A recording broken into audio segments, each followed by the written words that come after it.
یاد رکھیے یہ فتنے کا دور ہے، اس میں بچے گا وہ جو صرف اپنی توجہ کو ذات مصطفیٰ پر مرتکز کر لے گا. دہائی ہے یا رسول اللہ، دہائی ہے. صحابہ اس دہائی کو سنتے ہیں تو سب کچھ دے دیتے ہیں، اور مصطفیٰ بھی خوش ہو کر پھر سب عطا کر دیتے ہیں. یہ کہتے ہیں ہم اہل حدیث ہیں. میں نے کہا میدان میں پھر اٹھا مسلم شریف، مسلم شریف کتاب الایمان، ایمان نہیں، کتاب الایمان، قسموں کا بیان، غلاموں کا بیان جہاں پر ہے.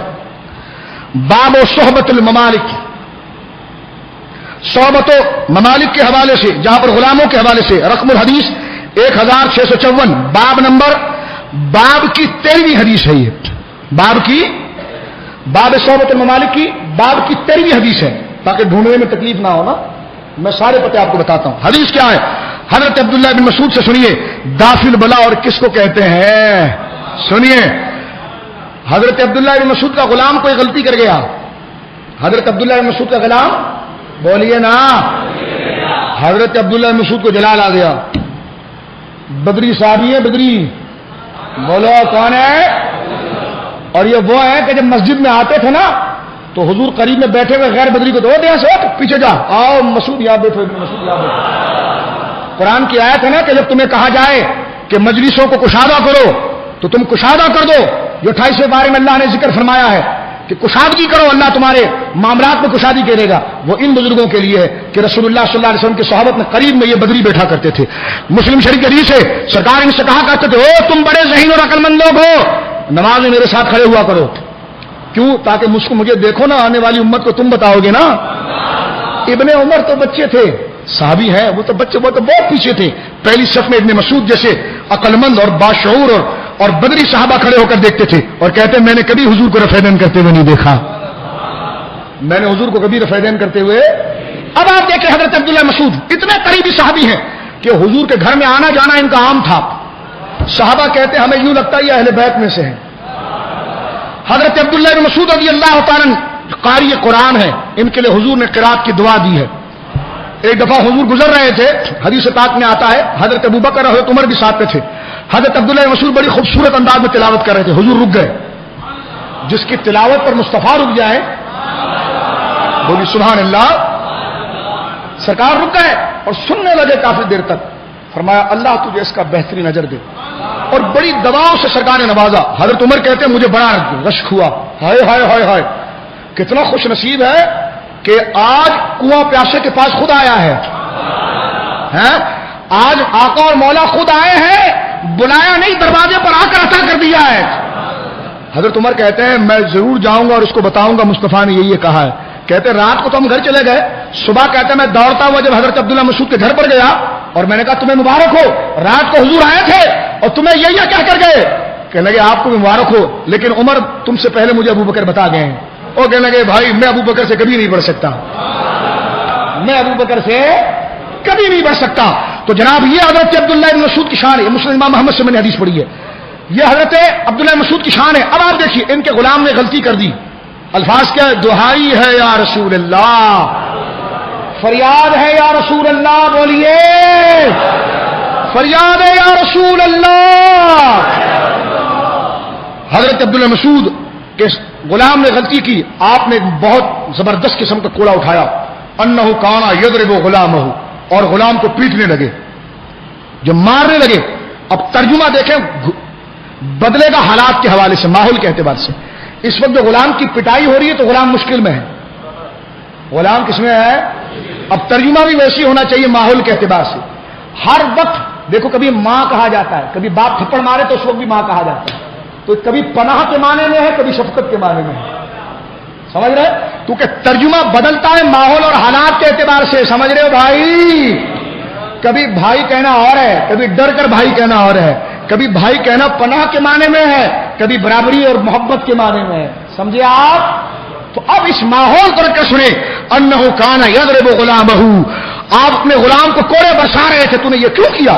فجعلہ یقول، اور وہ رو کر کہنے لگا اعوذ باللہ اعوذ باللہ، یا اللہ دہائی ہے. یہی معنی ہوگا نا، یعنی اعوذ باللہ کا معنی کہ میں اللہ کی پناہ میں آتا ہوں، یہ ٹھیک ہے، لیکن اس وقت اعوذ باللہ پناہ کے معنی میں نہیں بلکہ خاص معنی میں یا اللہ دہائی ہے.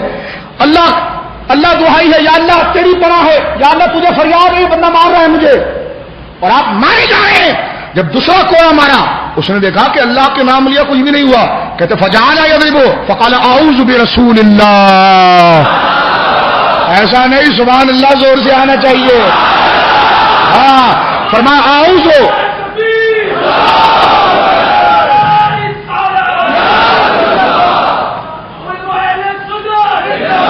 فرمایا اعوذ برسول اللہ، یا رسول اللہ دعائی ہے. یہ کہنا تھا کہ سرکار پیچھے سے آ گئے.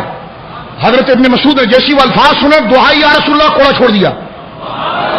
سرکار نے وہ کلمہ سن لیا، سرکار نے وہ کلمہ، اور نجدیوں سرکار نے وہ کلمہ سن لیا. یہ نہیں کہا یہ تو شرک ہے، اعوذ باللہ ہونا چاہیے. اس وقت اعوذ باللہ کا وہ معنی نہیں ہوگا جو آپ پڑھتے ہیں. میں نے پہلے کا ماحول کے اعتبار سے ہوگا کیونکہ اس کی پٹائی ہو رہی تھی، وہ مشکل میں تھا. تو اعوذ باللہ کا معنی ہوا یا اللہ تجھ سے فریاد ہے، لیکن بچے نہیں. جب کہا اعوذ برسول اللہ، یا رسول اللہ آپ سے فریاد ہے. یہ سننا تھا کہ حضرت عبداللہ مسعود مرعوب ہو گئے، ڈر گئے، چھوڑ دیا. یعنی حضور کا جب نام آ گیا کہ مصطفیٰ کا واسطہ آ جائے تو پھر معاف کر دو. اور وہ کہتا اعوذ برسول اللہ، یا رسول اللہ دعائی ہے، فریاد ہے. کوڑا ہاتھ سے گر گیا. اسی وقت حضور آئے. مسلم شریف کی حدیث ہے. سرکار نے یہ نہیں کہا شرک ہے، بلکہ سرکار نے جب دیکھا کہ مجھے دعائی دے رہا ہے تو مشکل کشائی کر دوں. آگے کہنے لگے واللہ للہ اقدر علیک منک علیہ. اے ابن مسعود، اللہ تجھ پر پکڑ میں تجھ سے زیادہ قادر ہے جتنا تو اس کو پکڑ رہا ہے. یہ نہیں کہا کلمہ پڑھو، بلکہ دعائی مانگی تھی نا تو فوراً ڈرایا ابن مسعود کو. فرمایا تو اس غلام پر اتنی سختی کرتا ہے، خدا تجھ پر اس سے زیادہ سختی کر سکتا ہے.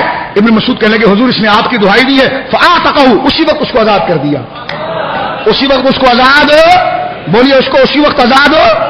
یعنی حضور نے یہ کلمہ سنا اور دعائی کا کلمہ سنا، اعوذ برسول اللہ دعائی ہے. اس نے یہی کہا ہو نا بھر دے جھولی میری یا محمد، مشکل میں ہوں میری کشتی کنارے لگا دے یا رسول اللہ.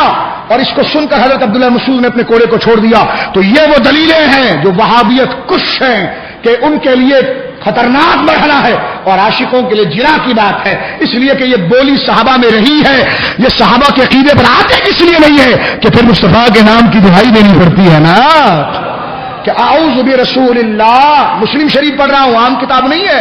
اعوذ برسول اللہ، یا رسول اللہ آپ کے نام کی دعائی ہے. سرکار علیہ الصلوۃ والسلام نے اسی وقت گویا کہ مدد فرمائی اور انہیں درگزر فرمایا. اس طرح آئیے مجمع الزوائد جلد نمبر 6 صفحہ نمبر 432 مطبوعہ دارالکتب العلمیہ بیروت سے. اس میں بھی ایک حوالہ آپ دیکھیے کہ حضرت عائشہ عین کے ساتھ عائشہ مزنی رضی اللہ تعالیٰ نے حدیث صحابی ہے، وہ حضور کی خدمت میں حاضر ہوئے اور ان کے کچھ مسائل تھے، ان کے کچھ لوگ پکڑا گئے تھے.